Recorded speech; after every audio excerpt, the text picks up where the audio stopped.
Ladies and gentlemen, we have the actual box office totals for the Thanksgiving Day long weekend, and like I suspected and have been talking about over the past few days, those estimates are nowhere close to what we ended up getting with the actuals, even though it was a pretty good bellwether as to where we were going to ultimately line up.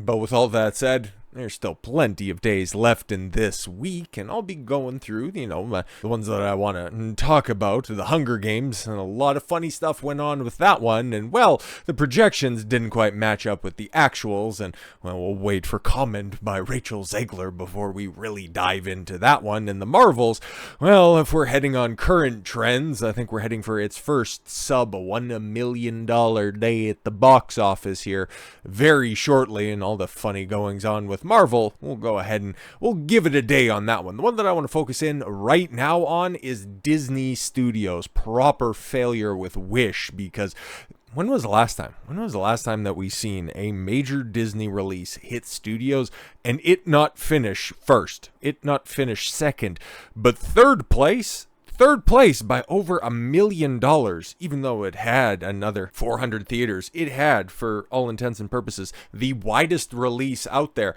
and it failed. It failed hard, but that doesn't even tell the entire story, because Wish is going to go down as one of the most cataclysmic failures in Disney history. Nothing's ever going to touch the abysmal box office totals of Strange World from last year. No. Well, at least, you'd hope not, but 2023 has been kind of funny, and whenever you just wish something into existence, it always tends to come true, but we'll see. But as you can see, just look at that breakdown. Internationally, nobody gives a shit about this, but I'm sure the shills, okay, just go back to this here for a quick second. I'm sure that the shills will go ahead and say, see guys, oh my god, it still performed better than what you anticipated. It almost made $32 million. And it's already a sixth of the way to making back its original production budget. So no. It has so far to go when it comes to even breaking even, let alone turning a profit. Spoiler, it's not going to turn a profit because, okay, it's going to fall off a cliff right after this. But if you hear anybody trumpeting from any of the releases that are out there, the Marvels in its third weekend making $9 million, Wish making 31.6, even the Hunger Games with a $42 million. So it was one for its opening weekend. But there's something very important to talk about. That's doing the 5-day. That is doing from Thursday to Sunday. That's not a fair comparison. That's not apples to apples. We need to go 4-day. We need to go Friday, Saturday, Sunday. If it didn't have the added benefit of Thanksgiving, if it didn't have the added benefit of what used to be a big, busy shopping day. I've been seeing a couple of videos of just nobody going down and participating in the Black Friday sales. They could sit in a theater, theoretically, the last time that you've been to a theater, there was probably some jackass sitting there close to the back, they got their phone out on about as bright as you can possibly go, texting back and forth, or I don't know. You could have done your Black Friday shopping sales inside the theaters because, Lord have mercy, nobody was going out to the brick and mortar stores, which is kind of sad for somebody who kind of like to imbibe in the Black Friday stuff. And then also up in Canada, we have Boxing Day, which is the similar thing, but that's the day after Christmas. So everything, you got all your gift certificates and all that shit, and then you can go hit the shops. It was kind of fun for a time being, but post-coof, kind of like Disney, cannot happen at all whatsoever, because you take a look at the 3-day, well, none of the major positions end up changing. Trolls is still more popular than Marvel, but I thought only Trolls cared about insulting this stuff. Anyways, Wish didn't even have a $20 million opening weekend. That is abysmal. It's not like Napoleon's doing anywhere better, but it had a much smaller production budget than how much for this cartoon? All right, $200 million. Chris Pine's the biggest star attached to this. Okay, by the way, like everybody else that's on there, it's a veritable who's that of the voice acting industry. Like there's nobody that's there, which is why even Forbes, and Forbes has been, well, it was kind of based on some of its Marvel's reporting. Other people were writing massive Cope articles and did some coverage on that as well, but not even they can hide this cataclysmic failure by Walt Disney. Wish had one of Disney's worst openings ever for an animated movie. Here's why. Well, do tell us, do inform us after all. Disney's Wish failed to take off at the box office last weekend. Well, I guess technically that's true. Adding a dismal theatrical opening to the film's already poor reviews, making it Disney's latest in a series of financial disappointments as the company struggles to bring back audiences to the theaters. Yeah, and what was that? Is that Saturday? I think that was Saturday's video where I did a breakdown of Disney's most recent Thanksgiving features, and Encanto. It ended up coming out when, that was the first. That was the tipping point from when Disney's previous Thanksgiving Day window didn't start to turn as much of a profit. But then you harken back to 2021, and it's like, well, in some places, depending on the state that you lived in, there were still several lockdown measures in place, so you couldn't have full theaters, okay? Or you'd have to have masks to wear while you're watching a child's cartoon that would normally have some decent jokes, at least, harkening back to old Disney stuff. And yeah, I didn't hear anything terribly bad. It's not like it was a terribly woke product or anything like that from Encanto. So yeah, it ended up getting kneecapped by some of the states and not being fully opened, but Strange Worlds was whole hog forward on pushing the message. So yes, of course, it makes sense that thing completely and totally bombed, but what's Wish's excuse this time around, other than having a black female lead, which nothing's inherently wrong with that. If you have a good story to tell, it really doesn't much matter. It's just families have given up on Disney, and that's not good, because guess what? At the end of the day, that's your bread and butter. Those are the normies that are out there, the parents making the decisions for their families. That's a lot of ticket sales. But if you lost any goodwill that's out there, hell, if they're looking at a major release from Disney, and they're taking a look at what else is on the marquee, and they're deciding to go to a Trolls spin-off movie, you're in deep shit, guys. And especially with these $200 million production budgets, banana, she's dead. Wish opened in theaters just 2 weeks after The Marvels, another major flop for Disney this year. I'll talk on that more tomorrow. Marvels opened up with a disappointing $46.1 million in its opening weekend, the worst domestic opening weekend performance for any Marvel Cinematic Universe film, and less than a third of the opening weekend of Captain Marvel in 2019, not even adjusted for inflation. And then it would get worse. The Marvels had grossed $188 million worldwide to date, and I don't imagine that's going to change all that much, but tomorrow, we'll talk about that tomorrow.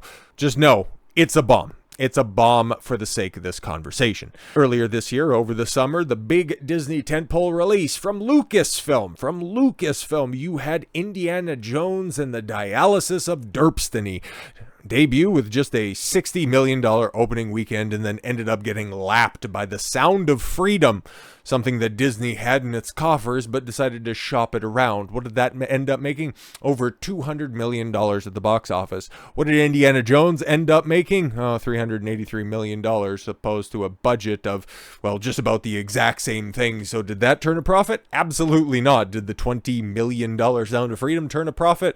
I'll let you do the math on that one.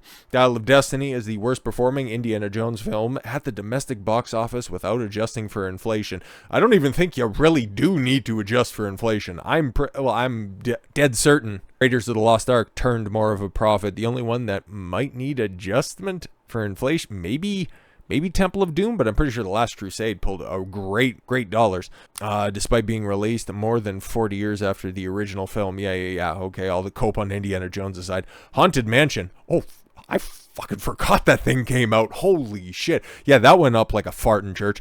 It was another bomb this year, and another one, making just $24 million domestic opening weekend and $117 million total worldwide against the $150 million budget. Yo, Haunted Mansion may have failed to attract audiences because of its July release. Yeah, Disney putting out a film during, let me check, the summer, when its target audience has to or doesn't have to go to school.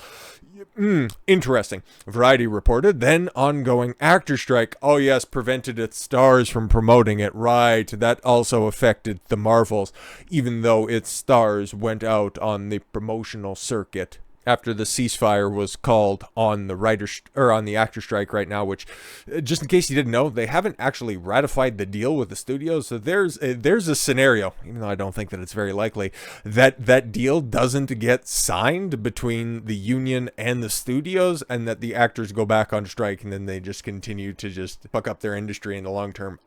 Either way, it's going to be a victory. Either we're going to get more nonsensical interviews, or the studio system is just going to burn down in front of our eyes, and that all we're left with is just the best of the best. So 6 of one, half a dozen of the other. But what else came out this year? Well, yeah, you're also not talking about Elemental, which, okay, guys, it made back its production budget. But again, it didn't turn a profit. It might have made couch cushion change back, okay? That at best, because it made quite a bit of money in its international box office. That's a problem, because the studios don't get nearly as much as they do from their domestic gross. But then also it made a fair amount in China, which I don't know why that would necessarily be the case, but then you only end up getting a quarter of what you make over there. So yeah, either it was a marginal success, or it still lost the money. So you can go ahead and throw Pixar on top of Lucasfilm, on top of the MCU, on top of Disney proper with The Little Mermaid, Ant-Man and Quantumania, or Ant-Man and the Wasp and Quantum.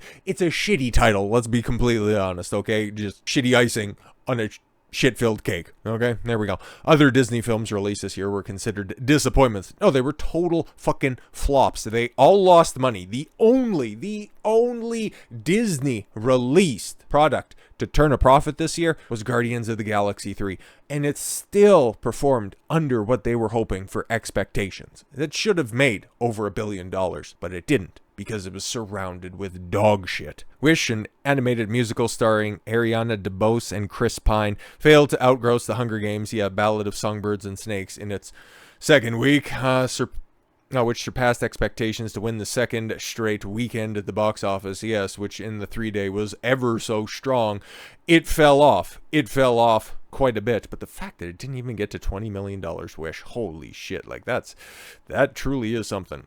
Ridley Scott's historical epic, which also beat expectations in second place, Hunger Games, grossed $42 million at the box office over the 5-day Thanksgiving weekend, but only did, let's just check, $29 million on a proper weekend. Let's keep it a buck here, kids. But yeah, they're using outdated, on top of using the 5-day, but outdated saying that, Napoleon only ended up making $800,000 more than Wish. No, just a box hair under $1 million after the actuals roll in. So, oh well.